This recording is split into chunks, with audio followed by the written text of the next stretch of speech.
আসসালামু আলাইকুম, কেমন আছেন সবাই? আলহামদুলিল্লাহ আমরা ভালো আছি।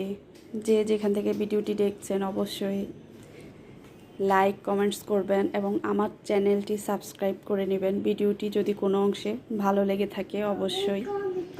তো চলুন আজকে আমি কি রান্না করতেছি সেটাই আপনাদের সাথে শেয়ার করব। এখানে আমি গরুর মাংস মাখিয়ে রেখেছি, মুরগি ভেজে নিচ্ছি, রোস্ট করব। খাসির মাংস ম্যারিনেট করে রেখেছি। তো এখানে আমি রোস্টটা বসিয়ে দিলাম। প্রথমে পেঁয়াজ, দারচিনি, এলাচ বাটা দিয়ে একটু কষে আদা রসুন দিয়ে দিয়েছি।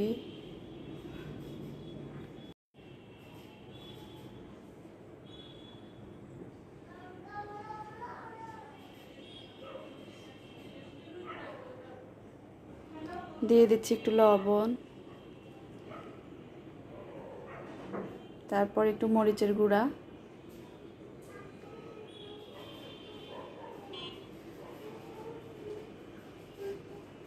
এরপরে দিচ্ছি একটু ধনিয়া গুঁড়া, জিরার গুঁড়া,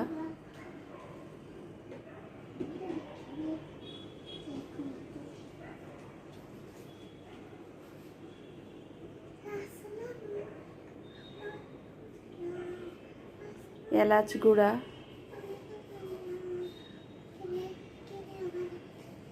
দিয়ে একটু কষিয়ে নিব। আমি আসলে একটা ভিডিও করতে গেলে যে কত কষ্ট সেটা যে করে সেই বুঝে। তো এখানে দিয়ে দিচ্ছি আমি টক দই, বাদাম বাটা একসাথে ব্লেন্ড করে নিয়েছি, টমেটো সস,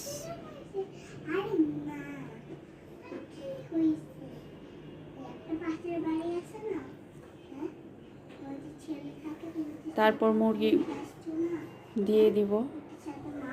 আসলে রান্নাটা হচ্ছে নিজের কাছে, যে যেভাবে করে।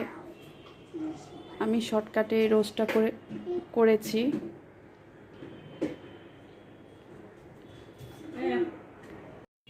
তো এখানে গরুর দুধ দিয়ে দিলাম।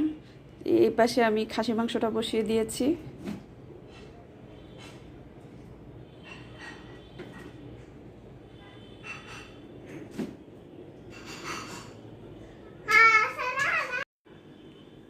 তো এদিকে আমার খাসি মাংসটা হচ্ছে, গরুর মাংস বসিয়ে দিলাম। পোলাও রান্না করব, পানি বসিয়ে রাখছি, বেরেস্তা চিংড়ি মাছ ভুনা করেছি। তো হয়ে গেছে আজকে আমার রান্না। এই যে পোলাওটা হয়ে গেল। তো আজকের মতো এখানেই বিদায় নিচ্ছি। আল্লাহ হাফেজ।